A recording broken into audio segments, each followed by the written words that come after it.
Good evening, everybody. Good to see you. Thanks for coming out on this snowy. Is it snowing? Is it raining? I'm not sure what's going on out there. But anyhow, you came here, which is great. I'm delighted to welcome you to the Hartford History Center here at Hartford Public Library for this very special Black History Month program. Some of you may know that the Hartford History Center, which we're sitting in here, is one of the best collections in the region of Hartford historical materials. So this is an especially appropriate place to hear the remarkable story of the Syracuse 8. Although, of course, much of this story took place in Syracuse, New York, one of the major participants in the story was Hartford native John Lobon. And we're thrilled to have him with us tonight as our guest speaker. Many of you know John, but some of you may not, so I'm going to say a little about him. He's got a very impressive and long resume with lots of honors, so I'm not going to go through all of that, but I picked out a few things to share with you. John was born and raised in Hartford and graduated from, I think, Weaver High? Oh, good. I'm glad I got that right, because I've learned I'm not a Hartford native, but is somebody who's from Weaver, if you say they're from Hartford High, they don't like it, and vice versa. So I'm glad I got that right. Yeah, okay. Okay, after graduating from Syracuse University in 1973 and Williams College Graduate School of Banking in 1980, he worked for many years in state government and the banking industry, including many years with the Connecticut Development Authority. In 2005, he was appointed to the State Commission on Human Rights and Opportunities by Governor Jody Rell. And he's received many honors over the years, most notably, though, the Syracuse University Chancellor's Medal for Extraordinary Courage, which he received in 2006. And most recently, in 2016, this year, he received the Dr. Martin Luther King Jr. Holiday Award. I could go on and on about John, but we want to get to his story about the Syracuse 8. Again, thank you all so much for joining us, and it's my honor now to introduce John Lobon.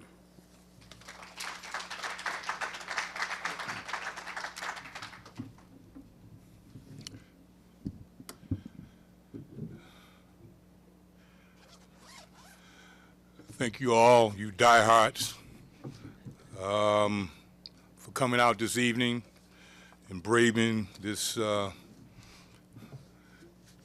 waited for me to do this to snow, but you know, it is what it is.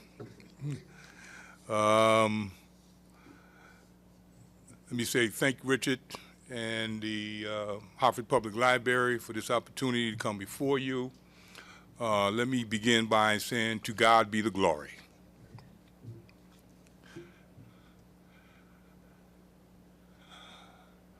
I also want to thank my family, my friends, and all you for coming out this evening to hear about the book that was recently released, Leveling the Playing Field, the story of the Syracuse 8, written by David Mark, forward by the great Jim Brown.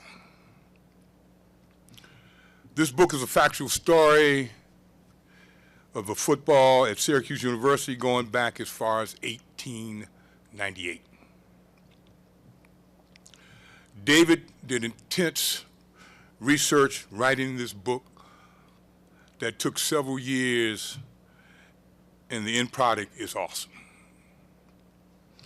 David had finished writing this book and was in the process of final review and layout when we almost lost him. He had a brain aneurysm. And thank God he survived it. So we had to take the mantle and work with the Syracuse Press to finish the product. Let me take a moment and give you some brief history of time and how I chose Syracuse University. My new journey would begin in 1968. And that would be when we lost a great leader, Martin Luther King Jr. He would inspire me, like many others, not only to dream, but become a visionary of the dream. Let me read a quote by the dreamer that is so true now as it was then. The ultimate measure of a man is not where he stands in moments of comfort and convenience, but where he stands at times of challenge and controversy.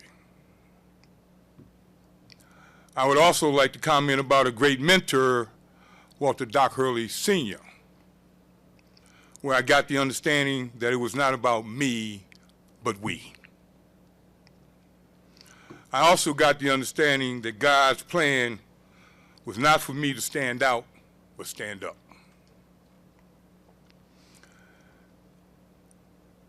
Let me take you on a journey at the time when I went to Syracuse on a visit. And I would meet a very dear and long-term friend that we are friends and have been friends since 1968. I met Greg Allen on that weekend, and within 48 hours, we became friends. And at the time when we were still making visits to other schools for consideration, Greg and I hit it off so well before we went to see the coach that Sunday morning to make or give them some idea what our decision would be. Greg asked the question, "Are you coming?" And I said, "I'll come if you come." And he said, "Well, I guess I'll come if you come." I said, "I guess we're coming then." And that was so profound. Greg lived in Camden, New Jersey, and I lived here in Hartford. We didn't know each other from Adam. But there must have been a plan there that we weren't aware of at that particular point in time. So therefore, then we chose Syracuse University. We played on the freshman team. He was a starting wingback, and I was a starting offensive center. And we had an undefeated season, so we did very well in our freshman year. That's when freshman football was freshman football. You don't have that now.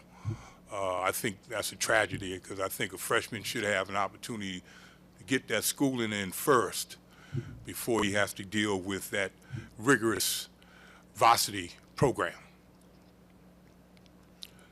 So in 1969,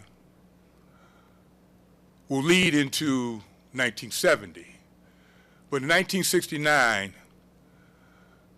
there was 10 black ball players on Syracuse roster at that time. And I'm proud to say one of my colleagues on the team, his picture is being, he's in a picture that most people assume he's a Syracuse 8, but Tom was not a member of the Syracuse 8 at that particular point in time, but it's a picture that's been widely publicized. And his daughter is here to be a part of this Black History Month celebration. And he turned out to be, I think, one of the greats that came out of Syracuse, because he became Superior Court judge. So he not only had talent, but he had capabilities. And so with that, you tell your father much love.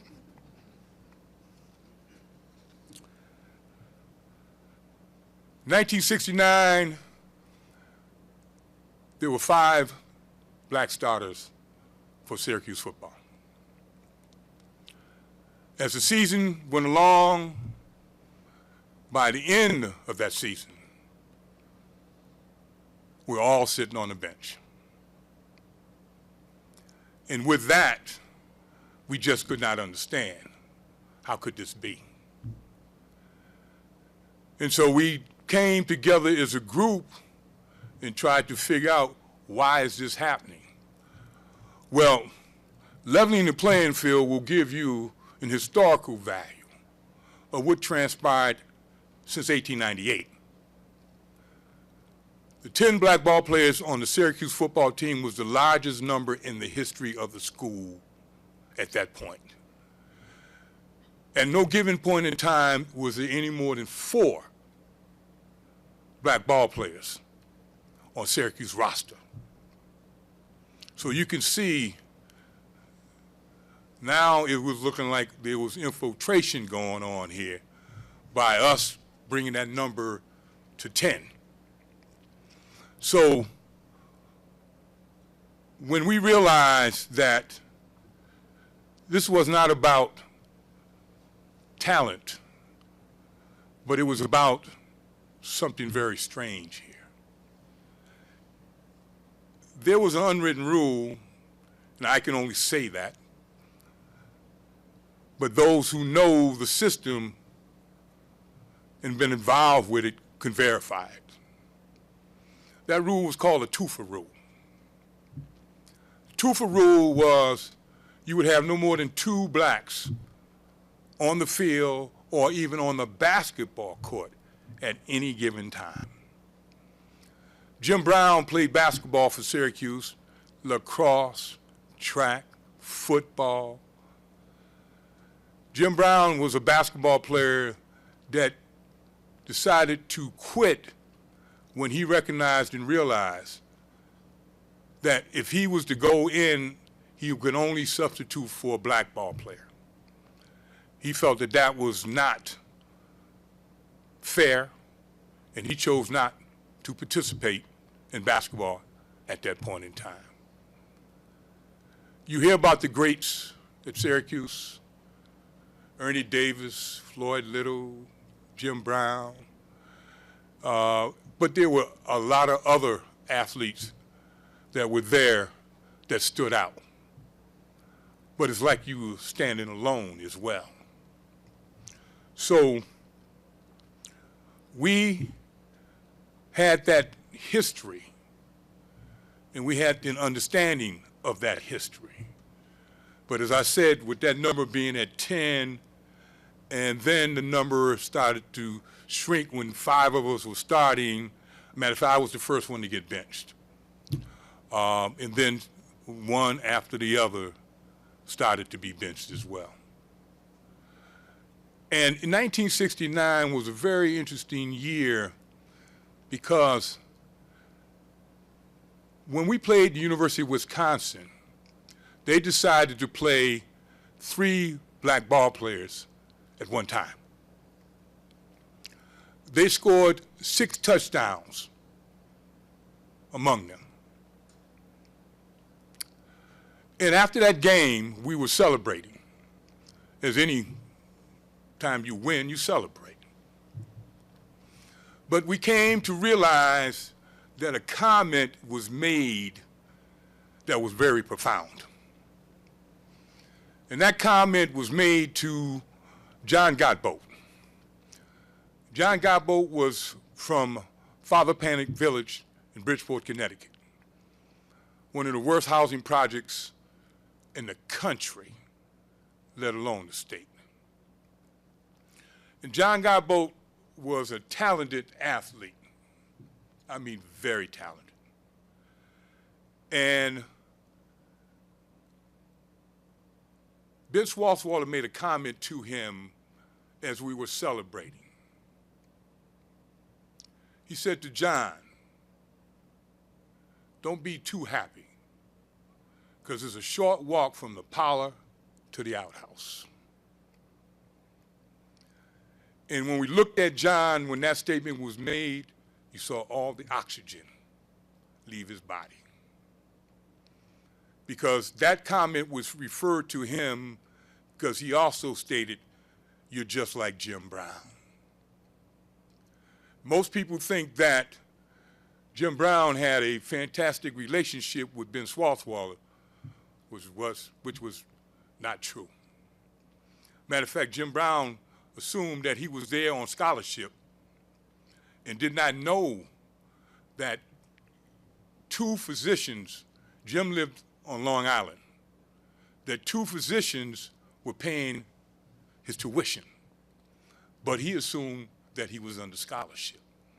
So the first 2 years, that assumption was made, and then later on, they finally gave him a scholarship.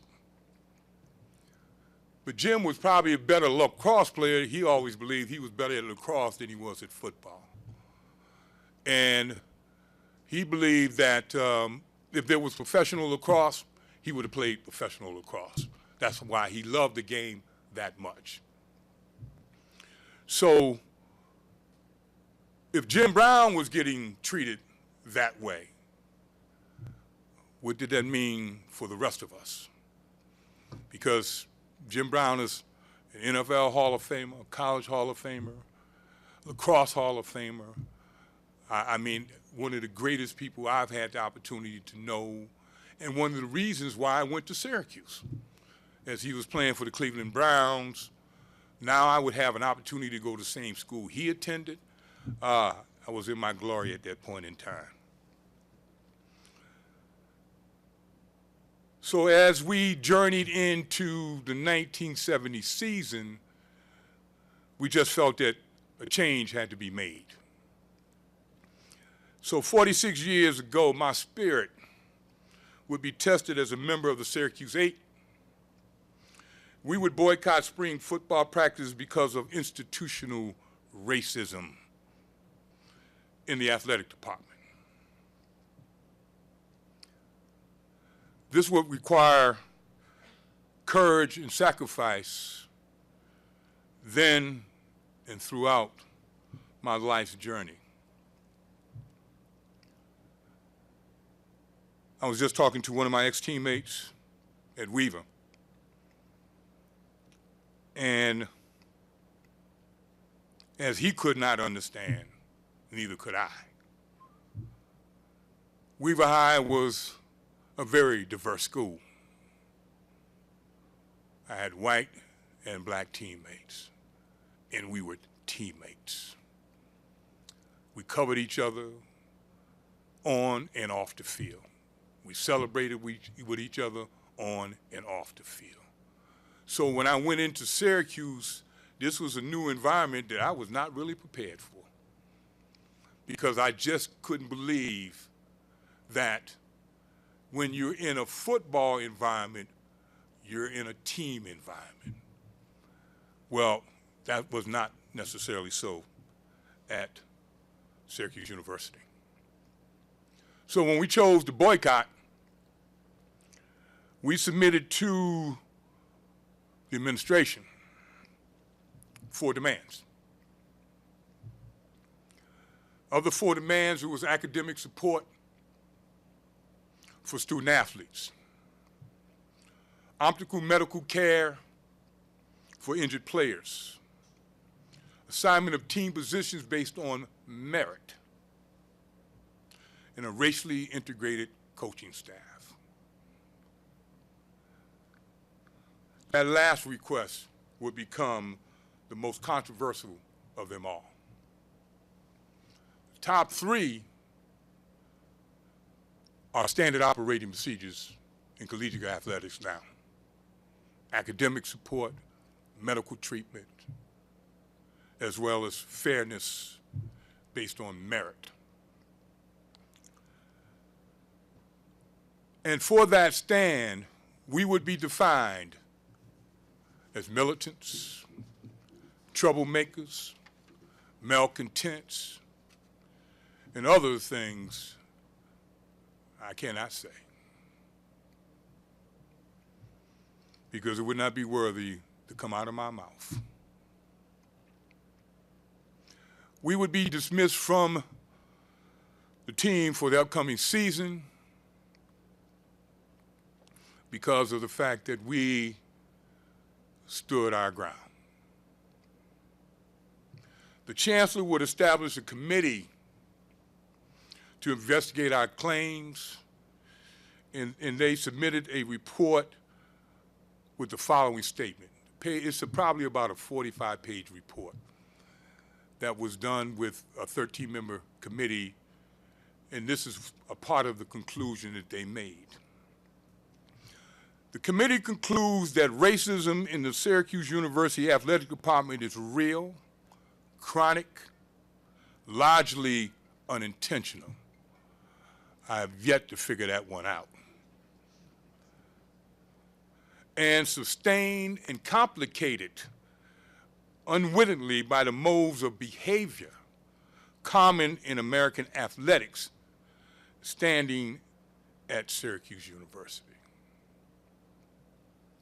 There was also a complaint filed with the Human Rights Commission of Syracuse and Aguadana County that outlined the issues that we brought forth.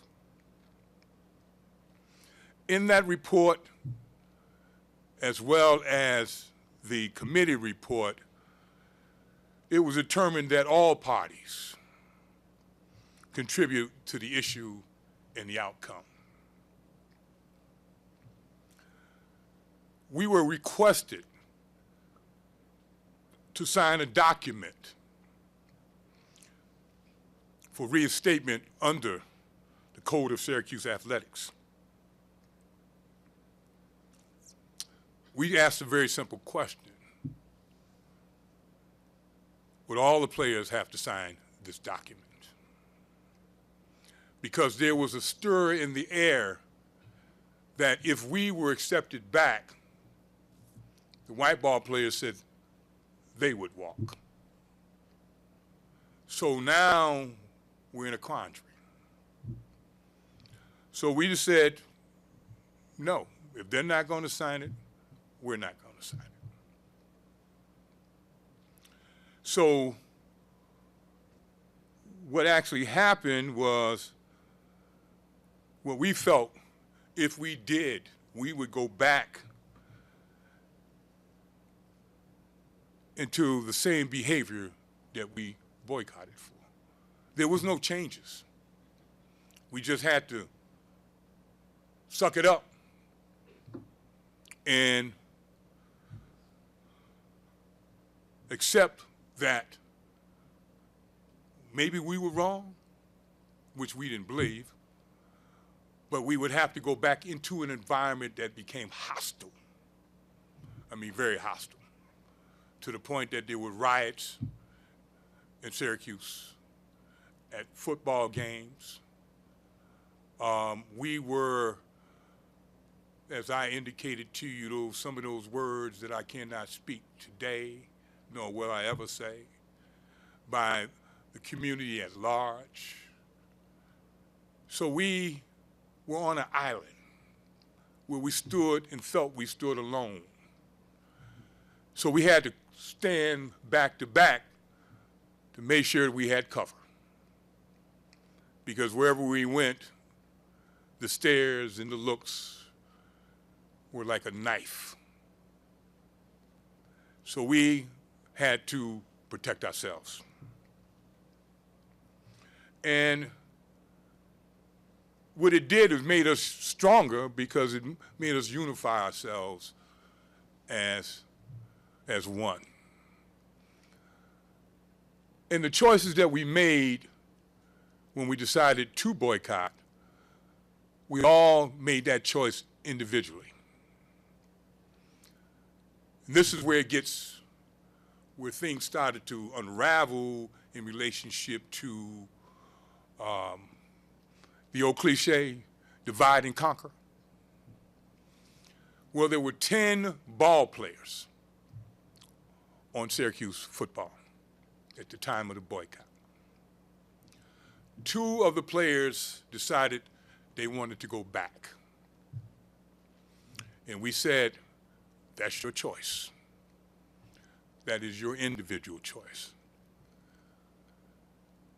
Let me give you an idea of what Syracuse looked like at the time I was there.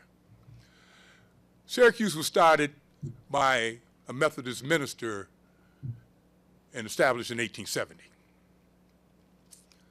Syracuse was established for 3 reasons: for women, minorities, and Native American Indians. That was the purpose of Syracuse University. And at that particular point in time, they had somewhere in the area over 40% student body participation at Syracuse.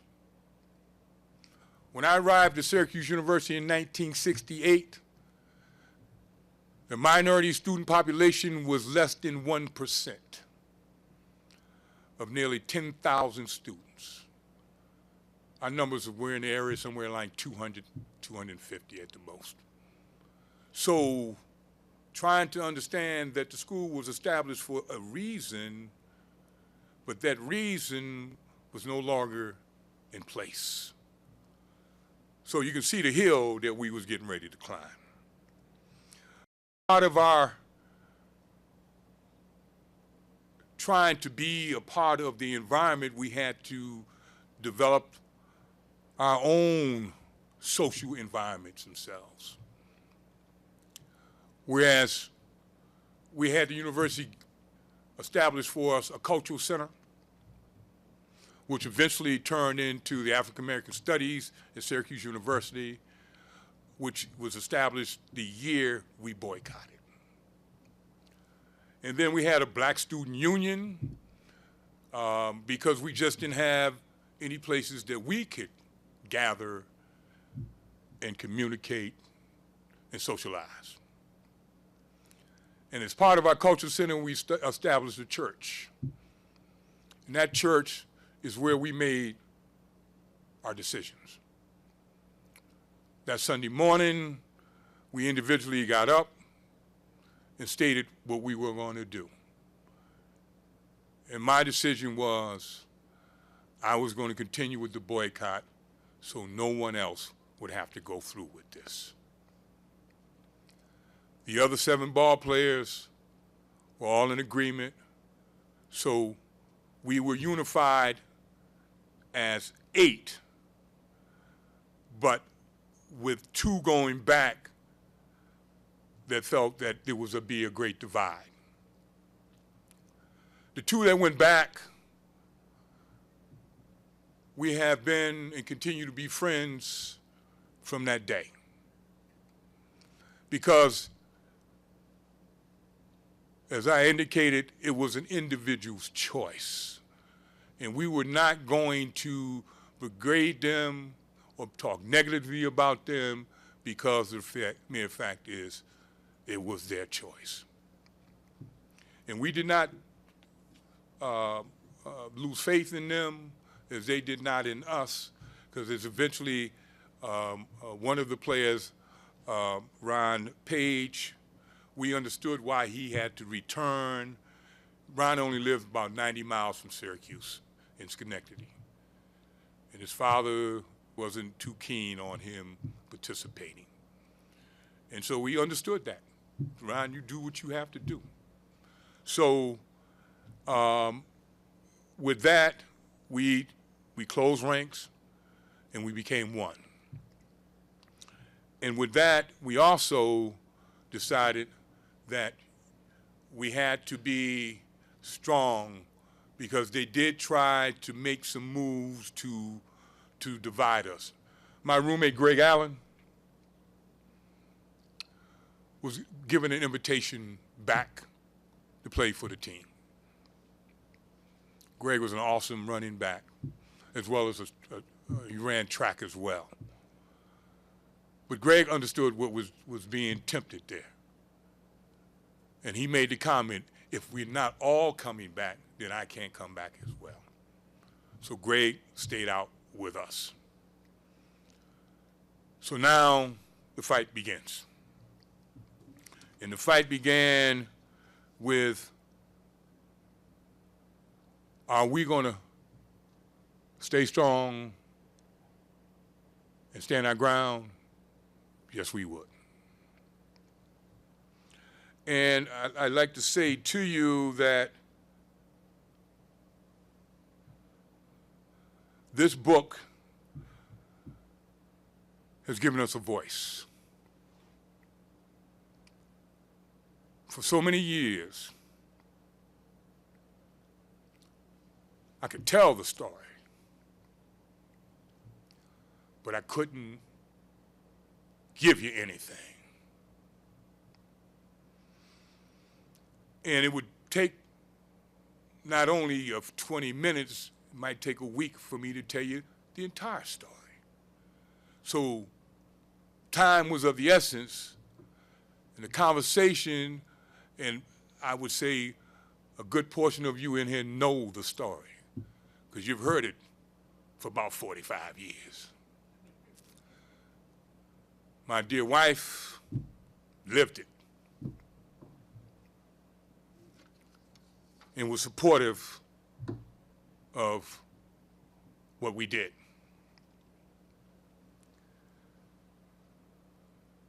Our stance cost the Syracuse 8 an opportunity to play in the NFL.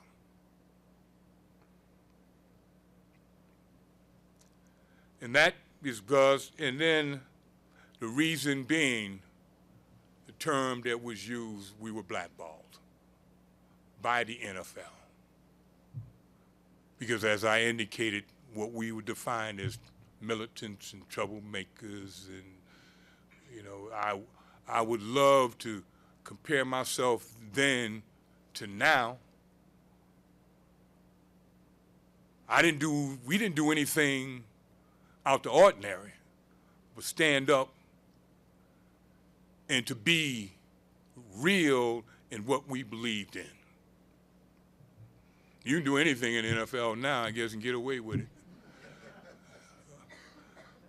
So, you know, it was a long journey in relationship to trying to accept. And most people ask me, what's my favorite NFL team? I have none. I used to love the Cleveland Browns, but because of Jim Brown. But today I have no NFL team. I will watch, and I'll just cheer for whoever I'm feeling good about at that point in time. Because I felt it was a disservice that what they did to us. In 1973, I would find that out. When I tried to, as we call, I tried to go in the back door. I tried out with the Hartford Knights. And the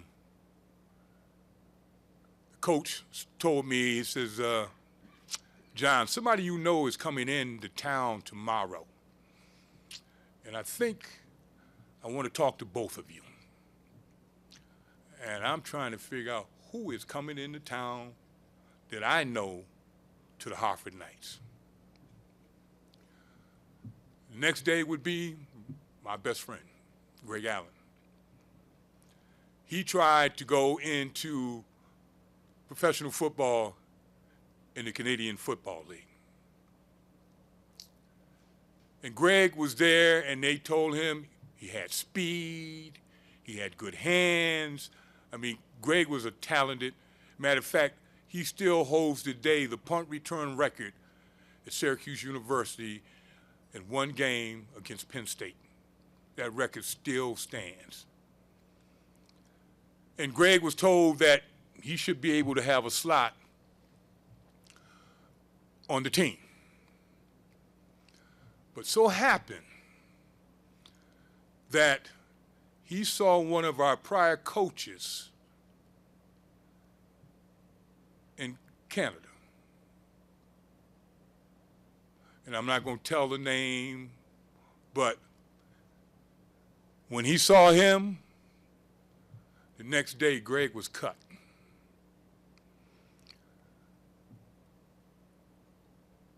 What happened was we were now, our names were bandaged around the NFL as the Syracuse 8. As being a member of the Syracuse 8, you don't want these troublemakers on your team. So we were labeled. So Greg came into town, and the next day we sat with the coach. And the coach said, there's no need of you guys trying to go up because you've been blackballed. That's when I knew it was over.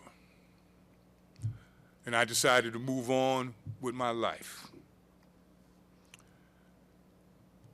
Heart heavy, but didn't really have a lot of choices either. So I started in the banking industry, and I can say to you this here, what happened there prepared me for what was going to happen out there. And I ran in that wall numerous times in the banking industry. I was in a training class with a Mechanic Savings Bank. I can talk when they're gone, so they don't exist anymore. I was in a training class with 8 other branch manager trainees. 7 of those managers were white. I was the only black trainee. Those 7 managers got branch positions as managers. I became an assistant manager. I'm trying to figure out. And then there was an incident whereas when a branch became open, and that branch was Farmington Avenue, and everybody assumed I would be getting that branch. Well, that branch went to a manager, an individual that was doing residential mortgages. He had no branch experience. And so, but they decided they was giving him that branch. This is the interesting part. Excuse me. I get a call from management. John, we need you to go over to Farmington Avenue. I said, why do you need me to go to Farmington Avenue? I said, you gave Tom the branch. No, well, we have a problem. Somebody came in there, was threatening Tom, and, we just want you to go over there and sit in the branch, make sure things are calm. My comment is, so you want me to be a bodyguard now? I said, well, let me explain this to you. I'll go. I'll sit. I'll wait. And whoever that individual, when they return, I'll get on, call 911, and wait for the police to come just like anybody else. So if you think I'm going to be a bodyguard, that's not what I'm going to do. And that's when I realized it was time for me to go. So I left there and went to Hartford National Bank and started out at Unity Plaza as a trainee, because going from savings to commercial, that was a different element back in those days. They did different things. So I went and started training at Hartford National Bank, started at Unity Plaza, left there, went to Homestead Avenue, and then we had an incident there that basically I became real angry. I was on vacation, and one of the managers, I was on vacation, and what happened was they had just let somebody out of Norwich. They came in and said they wanted to open an account. They said, okay. So they asked them what we was going to open the account with, and they put a gun on the desk. I was on vacation. So I get a call from, and what happened was the security told the Hartford police, let the man go. So the spouses called me and said, John, we're not going to let our wives come back in unless we know you're going to be there. I said, I'll be there tomorrow. You tell them to return. I returned that next day, went in there, and then in turn called downtown, tell them send an exec out here, and I went up one side of him and down the other and said, if this had happened downtown, this man would not have been released. And I said, the next time we're all walking out of here. Several months later, I get a call stating they wanted me to come and run the head office of Hartford National Bank. The intriguing part about that assignment was they took that all the way to the board of directors. And the board of directors said, that's a management decision. Why is that here? And those of you know, one of the ex-superintendents of school, Edith Gaines, was on the board. And she made the comment, oh, is it because John is black? And everybody said, uh-oh. She said, well, the board said, well, since it's here, we'll vote on it. They voted, and I got a unanimous yes to come run the head office of Hartford National Bank. I was the first black manager in the 200-year history of the bank. So, I'm just giving you some first around here. First at Syracuse University, first with the banking industry, and then I wound up at the state for 29 years, and I'm not going to bore you with that, but I was able to make it to a senior vice president at that level, and I always believed that I would not be used as a reason to deny. That was always my motivator. You're not going to use me to say, well, we gave John a chance and he didn't succeed. No, I'm going to succeed. And that's been my life's journey as well. And I'm getting off track here because this is about the Syracuse 8. But I just had to give you the strength that I got from this. And one of the things that's most important that people need to know, the proceeds from the sale of this book, 40% of it, 40% of the sale will go to our scholarship fund. It's called the Syracuse 8 Scholarship Fund. 40% of those sales will go there. 20% of the sales will go to the School of Education at Syracuse University to help develop a scholarship for minority teachers. So we have paid it forward. That has been our mission. That is our goal. That is our dream. I'm going to read something to you I think is most prevalent at this point in time, and then I can have you ask whatever questions you may have and get you home safely, because I don't want to be responsible for this, okay? It's in the book, but it's powerful. And it's probably what reads the best, but encompasses everything in relationship to who we were. In 1970, I answered the call of a group of young African-American men at Syracuse University and traveled to Syracuse to see if I could be of help in resolving a situation that threatened their futures as athletes. I went with the intention of being a conservative and moderating force. My original goal was to help them reconcile with the coach, my old coach, so they could get on with their careers. But these young men showed me they had something more than that in mind. While their courage was obvious, it was their wisdom that impressed me so deeply, most deeply, excuse me. They were young men, but they were wise men. They had the foresight and the ability to not only stand up for themselves, but to outline their principles in terms that would live in history and benefit future generations.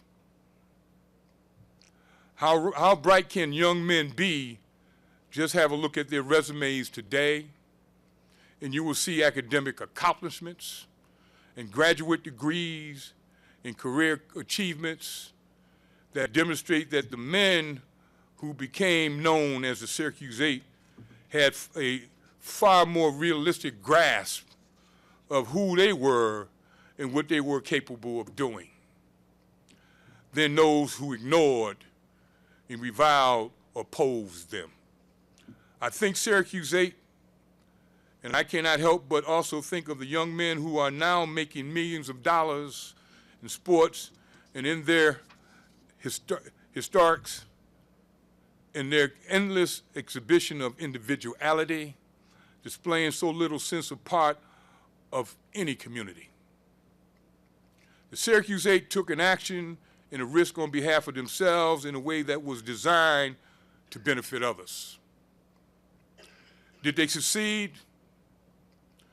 Look at the things they were asking for in 1970. An end to race discrimination in signing players' positions. An end to race discrimination in academic support for student athletes. Medical care that prioritized the health of the athletes above patching them up for the next game. And a diverse coaching staff capable of relating to the needs of all the team members. As punishment for demanding conditions that are now taken for granted by student athletes in any collegiate sports program in the nation. They were denied their careers as athletes. That is what was done to Muhammad Ali when he was stripped of his heavyweight boxing championship for standing up for his right to protest the Vietnam War. This was what was done to Nelson Mandela when he was denied his place among his people and thrown in prison for 20 years. If you have the privilege, and I've had, to talk to members of the Syracuse 8, you will hear no sense of bitterness or revenge in their voices as they recount their stories. Instead, you are impressed by the humbleness and humility that grown out of their appreciation for what they were capable of able to accomplish for others. It is my personal hope that some of those others will read this book, know the names and the benefactors, be influenced to follow in their footsteps. Jim Brown.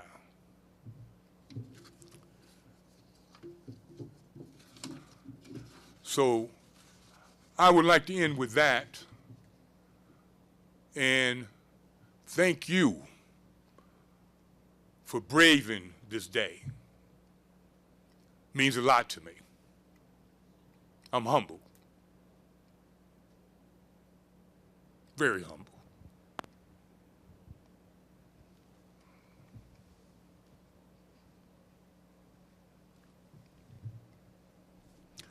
So all I do is ask for your support.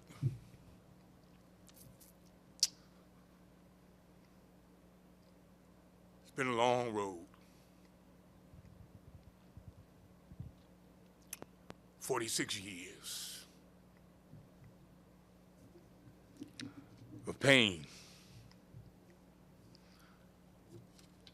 But I'm at peace now.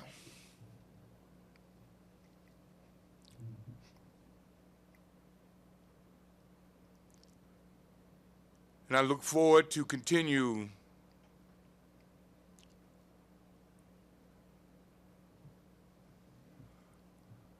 not to be a piece of history, but an agent of change.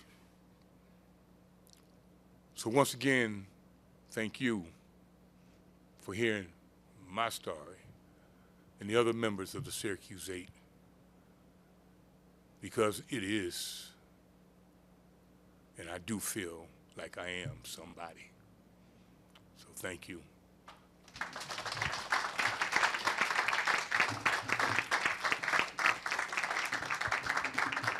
Yeah, sure. We have some time. First of all, thank you, John, for that inspiring story. Thank you. So well presented, too. I could listen to you all night. You have just a commanding I'm presence. going to get you home, too. Yeah. We have some time for some questions or comments. We are videotaping tonight. which is great because you can watch this again, or the folks who couldn't make it tonight will have an opportunity to see it. But because we're videotaping, we're going to ask you please to speak into a microphone. Any questions or comments? Yes. Thank you. That was a great speech. I had a talk. I had a question for you. So you played with my dad. Thanks for the shout out. I'm sure he appreciates it. Since he graduated in 1970, he didn't participate in the actual boycott, but it was interesting growing up because when he talked about his experience at Syracuse, it was always kind of with a distance. And it wasn't until I was later and a little bit older when he talked about his experience as an African-American player on that team. And he, I would say, really didn't experience a thaw, more or less, until you all were reinstated and they had that ceremony. So I'm curious to know, between that time of graduation until then, I think it was 2006 when they reinstated you all, what was your opinion, what was your thoughts in your relationship to Syracuse football and then also to the university? Very good question. Let me say this here. You know, as it's been stated, and we've stated it over the years, we had no animosity. My degree is on my wall. It says Syracuse University. You can't take that from me. So we, as my wife has always noticed, I got more orange gear than the bookstore got. And it's not that, you know, I had to. I'm just proud that I'm a graduate of Syracuse University. And in 2005, when we went back to tell our story, when Art Monk stood up, the Hall of Famer, Art Monk said, "I didn't know that happened here." That was 1980. He was only that far removed, he didn't even know. Well, that's what they planned. They buried it as far as they could to make sure, because what happened was it damaged them. Most colleges were, when they were recruiting, if they heard that they were going to Syracuse, they said, why would you go to, especially a black ball player, why would you go to Syracuse? Look what they did to the Syracuse 8. So they could not recruit black ball players for almost 10 years. But they would get sprinkles here and there. So when we told that story and Art stood up and said he didn't even know that happened here, he was given a charge by then Chancellor Nancy Cantor, lady only that tall, dynamite. And she made a comment at when, you know, we always go up there, they call CBT, coming back together every 3 years. So we were at the gala, and she got up and she said, I heard a lot about this Syracuse 8. And know what? We need to find a way to apologize. So she gave Art Monk the lead. Find me some way to honor these men. The next year in 2006, this is when we would receive the Chancellor's Medal for Extraordinary Courage. And Nancy, when she did that, she made a statement. I apologize for what happened then, but I also apologize for taking too long to apologize. That's when we felt we were now back in the fold. I mean, I followed Syracuse, and quite naturally here, I'd catch it like one of my friends, Kenny, sitting over there, UConn. Okay. Yeah, I'm talking about him right there. And my high school teammate. But, you know, so I had to take the hits. So if I'm taking the hits, I might as well stand up and be proud of where my degree came from. So with that, and at that same point in time, that's when the Syracuse 8 Scholarship Fund got established. We also have what they call as the Syracuse 8 Courage Award. That's given to an athlete annually who demonstrates courage. And that award has gone to a basketball player that actually played while she was pregnant and didn't nobody know it. As a matter of fact, she has a rebounding record at Syracuse. She had 25 rebounds in one game. We've given it to an African. We've given it to Native American Indian, who actually said that he didn't even think he would ever be able to attend Syracuse. And that's a whole nother story in itself, as far as the Native American Indians up north. But, so, you know, with that, and Dr. Darrell Gross was the one that helped establish that. And so I believe we have somewhere in the area, I think maybe $150,000 in that scholarship fund. We did graduate our first recipient of that scholarship, who I believe is now working at Google. But Nancy was the one that opened the door.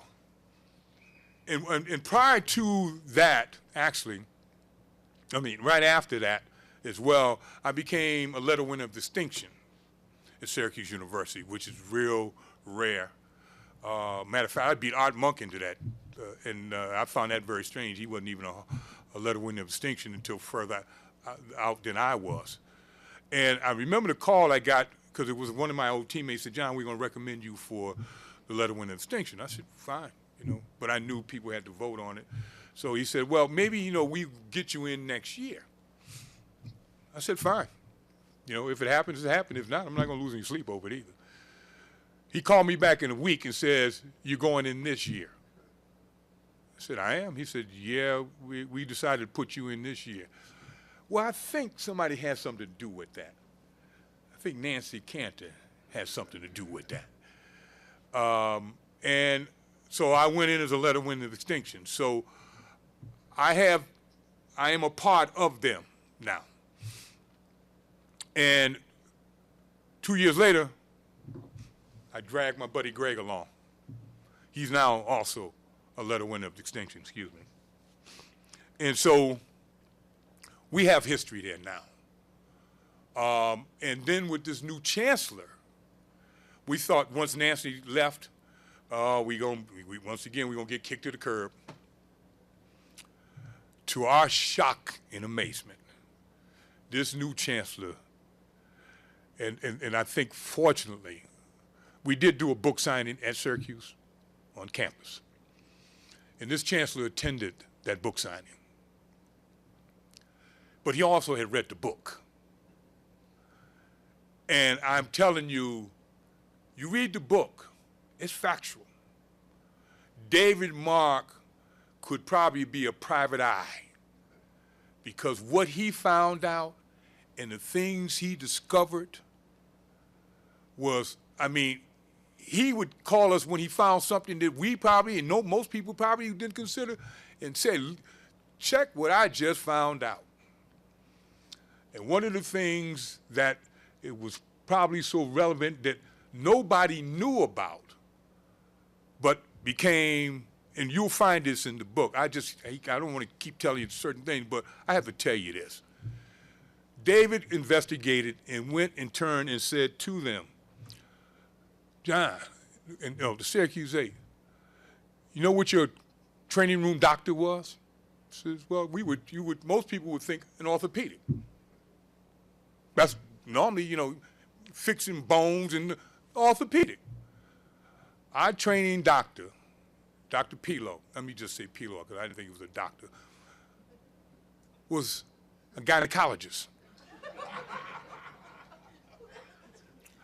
I'll leave it at that, okay?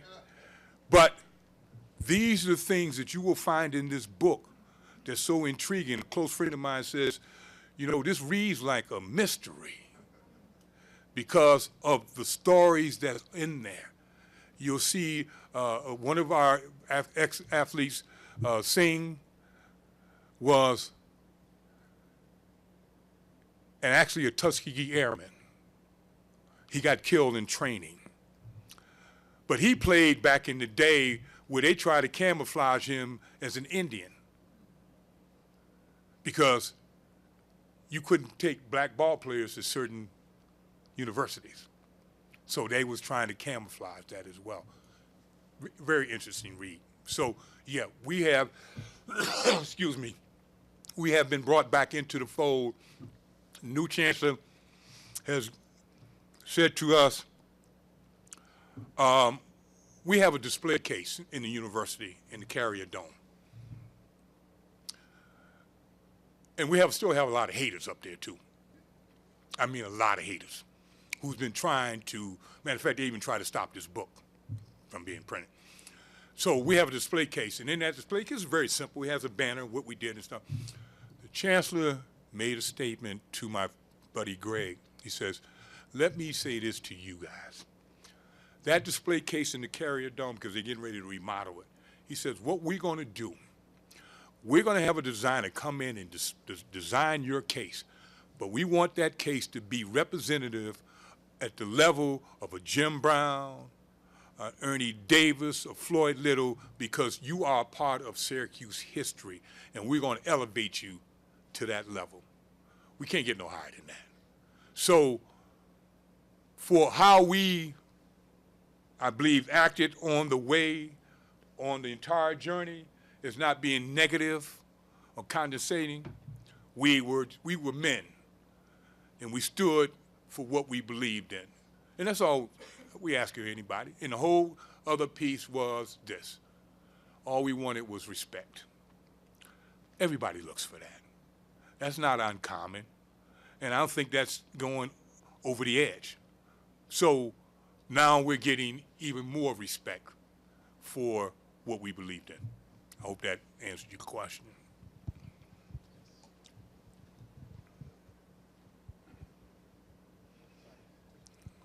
Thank you, sir. Hi, John. How are you? Hey, Pete. On behalf of the other Syracuse alumni who live here in the state of Connecticut and call it home, I'd like to thank John for being such a good friend to younger alumni like me and significantly younger students than me who are either in school now or just coming out. Like John, the orange wardrobe is at home, and we're checking our phones for news about Syracuse athletics, so on and so forth. I couldn't help but notice today was the opening of spring practice at Syracuse under the new head football coach, Dino Babers, who happens to be African American. Yes. And yes. I was wondering if you could share with us Yes. some of the conversations between you and your teammates upon hearing the news of his hire and what you're hoping to see going forward in a new era of Syracuse football under a gentleman like Coach Babers. Peter, I'm glad you asked the question. You know what? I had forgot to bring that out. But since you did that for me, we believe, this is what we believe. I can't put my hand on it, but I still believe this. We believe that when we went to Syracuse to do this book signing, and part of what the story was we asked for a black coach back in 1970. There hadn't been a black coach since 1898 at Syracuse University. Do we believe, because I tell you, when I first heard it, I called Greg and said, you won't believe this. You are not going to believe this. Syracuse just hired their first black head coach in history. And as we were having the conversation, I said, do you think we might have had some influence on that? We both agreed, probably so. Because the conversations we've had with the chancellor, the conversations that we've had with the athletic director, the new athletic director. Matter of fact, Greg had gone there after we did the book signing. He sent him an email. And he said, thank you for attending the book signing. He said, it was my pleasure. He said, well, I'm going to be up to Syracuse. Can I, if I get a chance, can I talk to you? So the chancellor said, sure. Greg went and had a meeting with the chancellor. Come to find out, they had a little bit more history than both of them knew. And the new chancellor fought for affirmative action in Michigan. Matter of fact, him and Nancy knew each other. And so with that, he also was the dean of law at Vanderbilt. So they're talking, and so Greg says, well, when were you at Vanderbilt? So he gave him the time period he was at Vanderbilt. He said, well, did you go to any of the football games? He said, yeah, I went to the football games. He says, do you remember this quarterback named Damian Allen? He said, oh, yeah, I remember Damian. He said, that's my son. He said, what? He says, that's my son. He said, but if I hadn't known at the book signing that you knew him, I would have introduced you to him because he was at the book signing as well. We took care of that, though. So with that, and then Greg just happened to says, I'm going over to see the athletic director because we didn't get a chance to see him while we were there. We were on the field, but we didn't see him. We saw with the assistant athletic director. So Greg went by Manley to see the athletic director. So he went in, so he asked, he said, could I see the athletic director? So the person at the front said, well, he might be busy. Well, let me check in the back. So he calls back. His secretary comes. She says, well, I wanted to stop by because I was in town. I wanted to see if I can see the athletic director. He says, well, he's getting ready to do a conference call. So Greg said, well, maybe some other time. So she said, no, hold on for a second. So she went back. She came back out. It says, well, you can, he said, no, I don't want to interfere with his conference call. She said, no, he put that off. Because she said, you're one of the Syracuse 8. And that's what she told him. He said, no, he wants to see you. So Greg went back and met with him. And he said to Greg, we have the highest respect for you in the Syracuse 8. When you come back to campus, you make sure you call me so we can get together. I can get you tickets, but I also expect to see you in my box when you come back to visit Syracuse University. So with that was prior to the hiring. So I don't know, but I still got that, we have that feel that our conversations and who we are and what we have done and what we believe in, that it was time. I think the chancellor and the athletic director came to that decision. You know what? Maybe it is time. So I believe it's probably one of the best things that could happen to Syracuse University because, one, they do have a number of black ball players. They have a large number of black ball players. So I think the association is going to be more positive than most people believe it could be. So, yeah, I think that, we may have had some influence.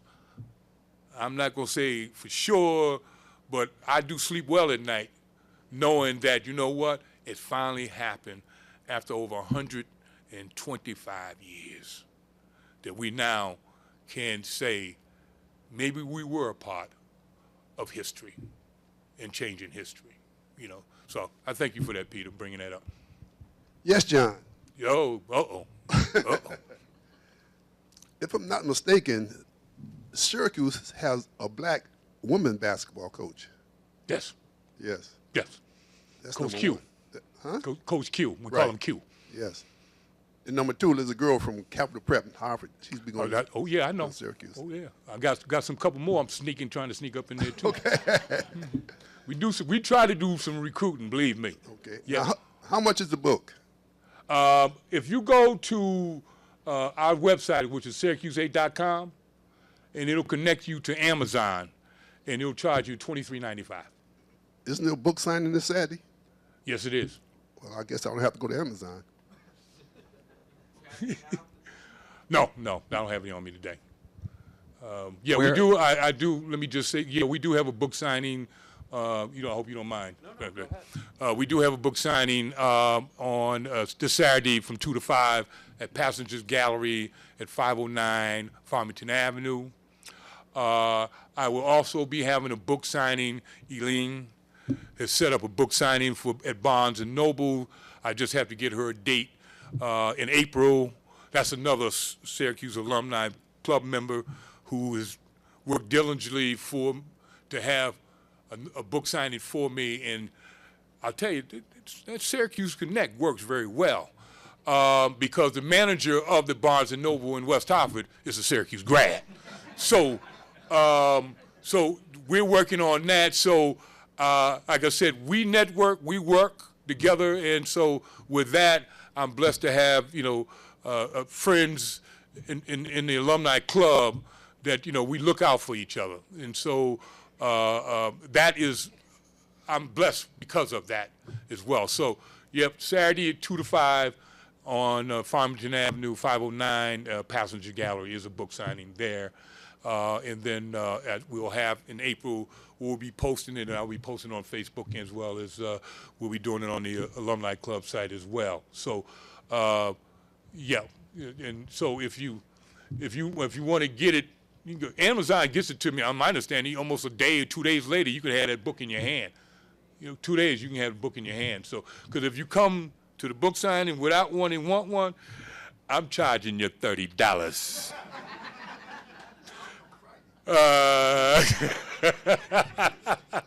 Because, ironically, most people think I get free books. I got to pay for them books too.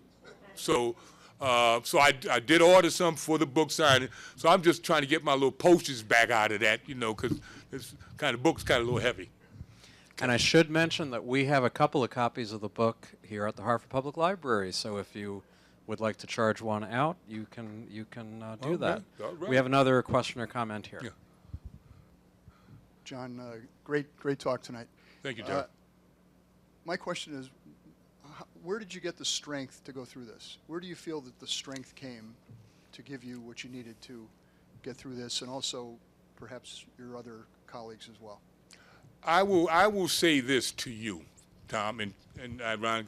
I know most of you in here, and there's a relationship that we have journeyed at some point in time. We have crossed over.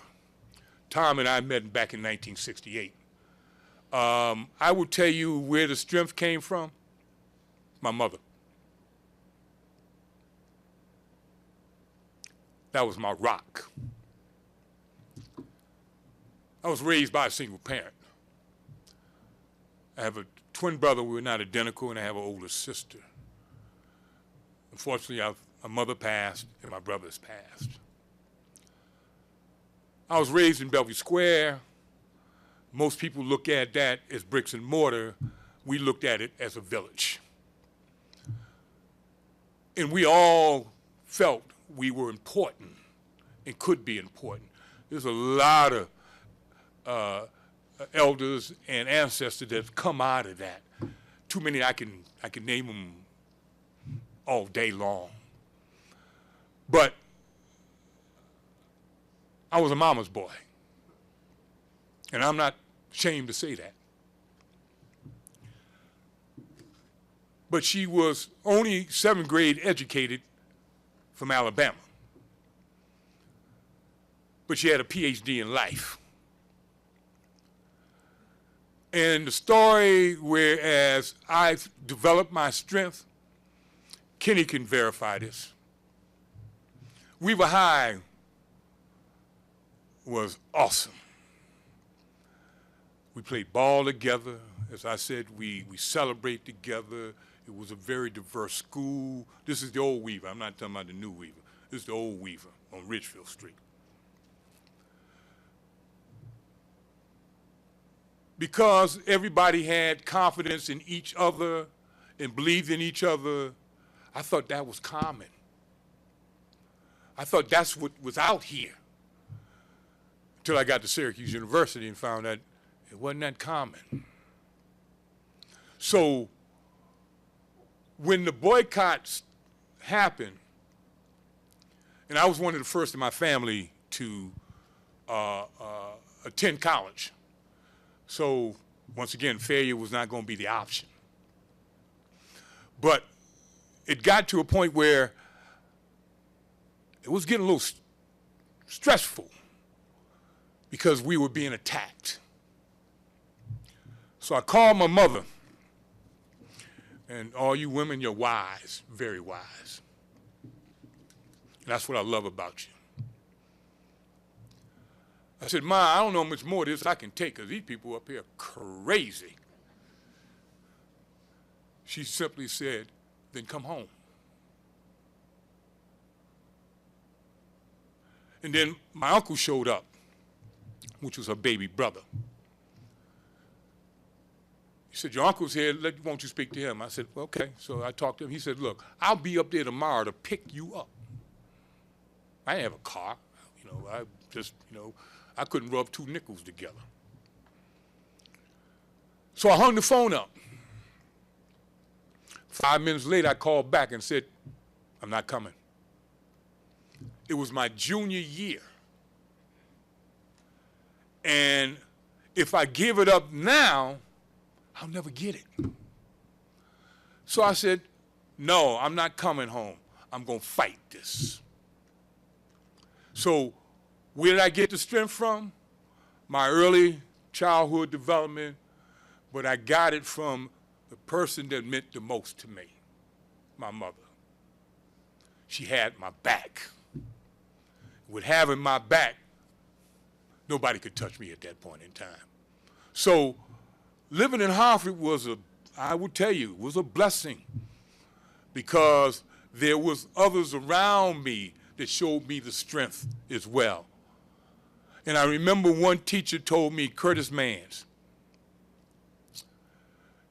my math teacher, he was a black math teacher.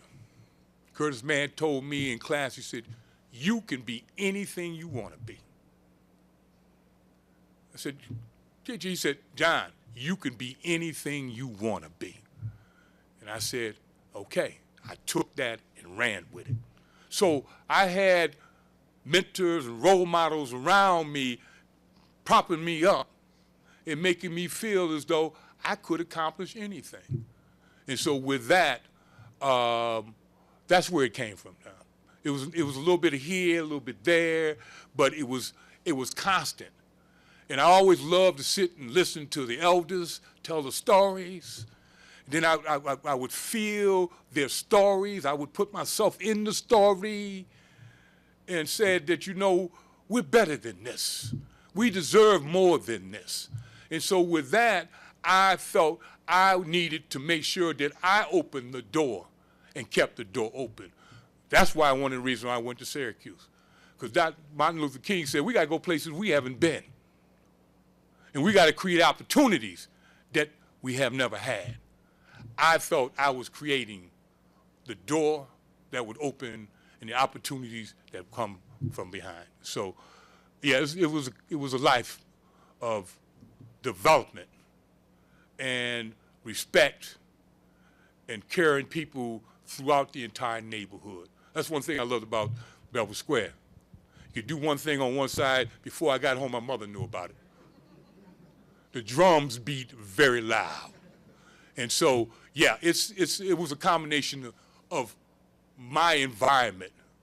And one other thing before, I said to my mother, I said, Mom, when are you going to take me to your hometown? She said, I can't take you there. I said, Mom, why you can't take me? She said, because they will kill you. Because you will not understand. And that's part of that process. As me and Kenny was just talking about, this was a unique environment here in Hartford those many years ago, So, like I said, it's a combination of several things as well. Yeah. We have time, excuse me, we have time for one more, so you get the last word. Thank you. John, we were talking about how when we went to school, everybody was colorblind, and everybody on the teams, whether it was baseball or football, they all had your back. And it's troubling is, racism of the time is, what I find even more, not more troubling, but it's bothering me as I'm sitting here is, everybody on the football team knows who should be starting, who shouldn't. You all know who should be playing. The cream always rises to the top. Mm-hmm. And I find it hard to comprehend that none of the white guys on the team would have been your allies. The coaches might not have. They're older and they might have been institutional racists. But but I would have thought that at least some of the white guys on the team would have understood what was going on and try, and sort of had your back. I'm very surprised that it seems like none of the white guys had your back. It just, it's troubling. Well, let me give this to you, Kenny. We had a freshman squad. We all embraced each other. We did hang out. We did go to the bars together. We did those types of things. I played center and middle linebacker in high school. When I got recruited to Syracuse, I was recruited for my defense. But when I got there, the center that they had recruited, he was like about 5'7", 230. The quarterback was 6'3". So he couldn't squat that low. So they said, John, we need you to play center. I thought I was recruited for defense. Well, it's your dime. I'll play where you want me to play. I started center my freshman year. When it came to the varsity, there was always predictions of who would be starting varsity the next year, just as we did when we were at Weaver. Everybody had the assumption that I would be the starting varsity center. And one other player, Joe Ehrman, who eventually played with the Baltimore Colts, would be a starting defensive tackle. When it came to my sophomore year, they told me, no, John, we're going to put you back on defense. Well, why did you have me play offense then? Because freshman is a year of getting your skills up, okay? Well, okay, that's what you want to do. But the problem was the senior they had, this was a senior. And remember, we always said, no matter what your class is, the best player plays. Well, this center was like about 5'9", 5'10" at the most, maybe about 185. I'm 6'2", 230. Who you think should be playing center? But because he was a senior, that was the reason for him to play center. That's when we started to see things start to unravel here. In my freshman year, they did give me a chance to play linebacker against the varsity. We were scrimmaging, and one of the Syracuse 8 was a fullback. Was named Al Newton, now named Alif Mohammed. He got the ball. I hit him so hard that the entire practice field stopped when they heard that crack. And so, and at that point, I hit him so hard, I actually cut my nose. It was bleeding. And so, not knowing that Ben Schwartzwaller liked to, if he felt the play was a fluke, he'd run it again. So, they ran the play again. Same results. And one of my teammates over the years they called that play the defining moment for the freshman team. The varsity didn't want to scrimmage us no more, okay? But he said that was the defining moment when we had a reunion of our, and that's what I'm telling you, as strange as it may be, we still had relationships with our freshman teammates, because that's who you bond with, your freshman teammates.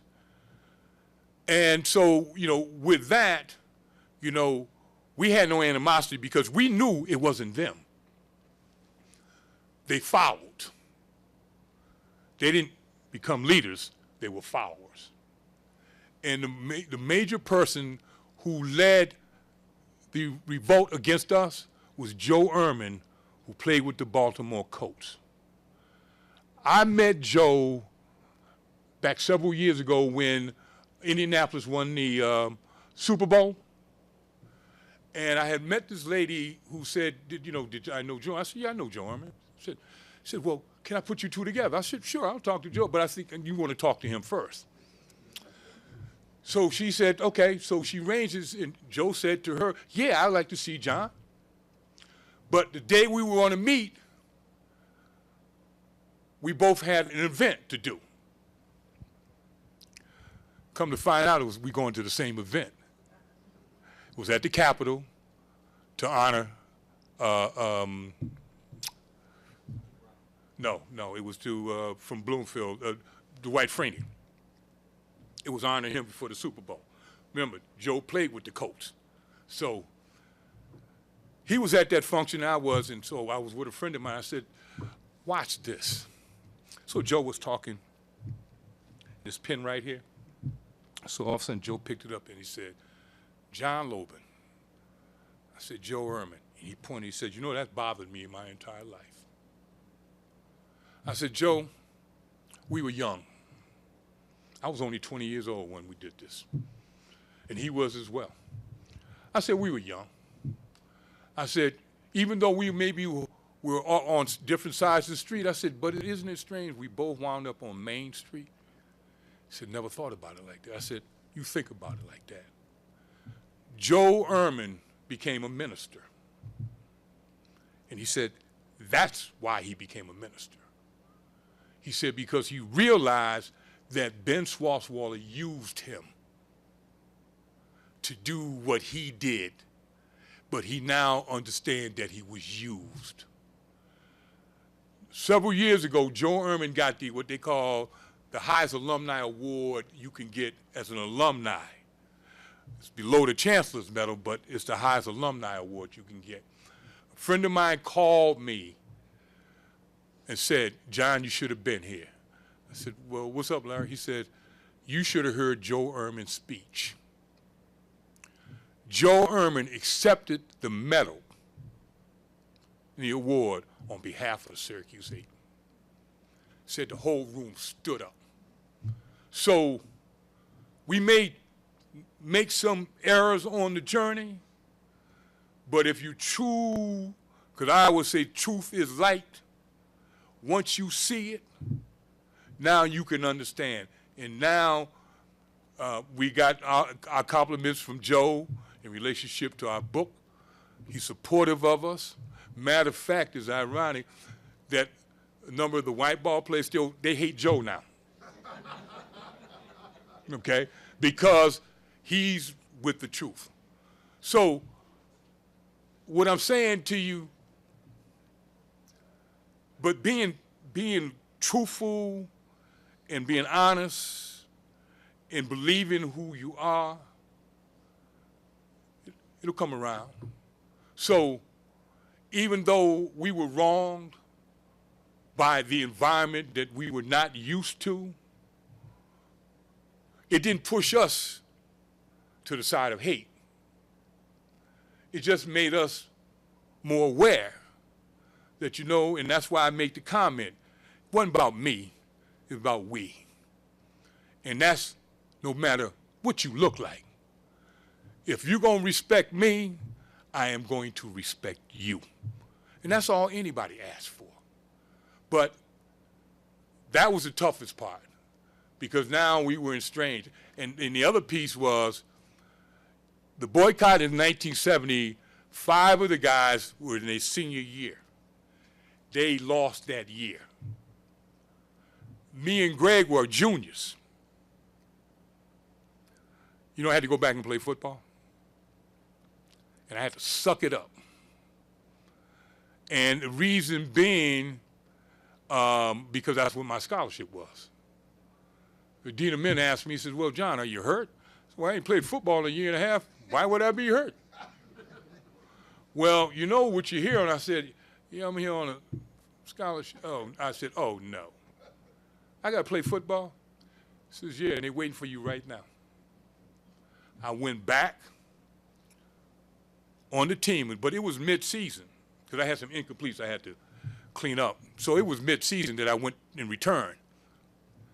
I went back to practice on a Thursday. They said, mind you, the black coach, they sent the black coach to talk to me. John, they want you to go to Pittsburgh tomorrow. I said, Coach, I only had one day of practice. How am I going to Pittsburgh? Well, you know, they just want, you know, just to go down and run down on kickoffs. I said, Coach, I told him when I came here, I don't run down on no kickoffs. I said, do I look suicidal to you?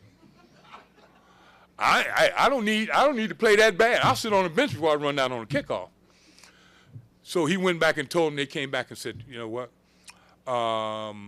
They agree with you. I said, Coach, I wasn't going anyway. That's just foolish. You're going to take up a seat for me to just run down kickoff. Well, I had quit that Monday. Ben Swartzwell had a coach. The word was out. Well, we hit John Lobon's back. I said, but we don't know what he's going to do because he didn't come to practice today. Who did they send to my dorm? The black coach. He asked me, what are you going to do, John? I said, you guys trying to kill me. Hey, look, I don't need to be getting killed here, okay? But he stood there and he said, we need you, and the defensive end you play, we're weak, so we need you, and we're getting ready to play Boston College that weekend. All of a sudden, this light bulb goes off in my head. My mom's never got, my brother and them never got a chance to see me play college ball. So I said, okay, I'll be back. I played against Boston College with only 5 days of practice. Now, you know you can't be in no shape in 5 days, okay? But I played against Boston College. After that game, oh, this is the funny part, though. They're watching me on the field. Said, we don't know who that number 90 is because my name wasn't even in the program, okay? We don't know who that number 90 is, but we got to find out. He's having a hell of a game. So my mother and my brother and them are laughing because they know it's me, but they didn't. So they finally got it and said, oh, now we know who that is. That's John Lobon. He's one of the players that boycotted. I played the game so well. After that game, a pro scout came to me and said, I can get you drafted in the NFL, no problem. I said, you can? I said, thank you. But I knew he had to go to talk to Swartzwell after that. That's why I took it as a grain of salt. They're not going to talk me up, okay? But it was good to see that somebody saw my potential based on what I did on the field and did not come back or say that I didn't have the potential, but he felt I could play in the next level. And a number of my freshman teammates that did come back and I have communicated with said, John, you would have made the NFL, no problem. Because most of them, I could play better than they did. They made it, so I knew I could make it. Matter of fact, my freshman year, and then I'm going to end this, Rich, but my freshman year, they put me up against an All-American varsity tackle because they wanted to prove a point. When I got finished with him, sending him back to the varsity, this might have cost me, but I made the remark. I said, that's an All-American? They said, yeah. I said, then I know I'm making All-American. Coach Shreves didn't appreciate it, but I didn't care, okay? So we went, and I proved that I could play the game.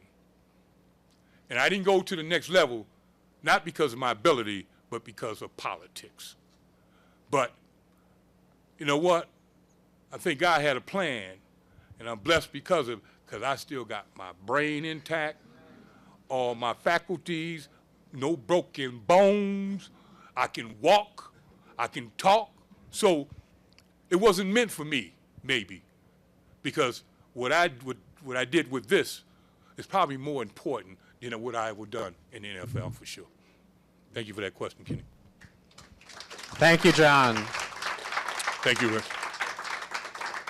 We really appreciate your sharing your inspirational and motivating story with us. Tell us again about the book signing. It's this the Saturday? book signing will be Saturday on the 27th at Passengers Gallery from 2 to 5, and that's 509 Farmington Avenue. And then in April, I'll be posting another book signing at Barnes & Nobles in West Hartford. Date and time has not been set at this point, but we'll be putting it out, Great. Well, Okay. we look forward to that. Thank you all so much for coming. I hope you arrive home safely. I don't know what it's doing out there, but have a great evening. We have lots of great programs coming up at the library. There's flyers over here, so please help yourself. Thank you. Coach it.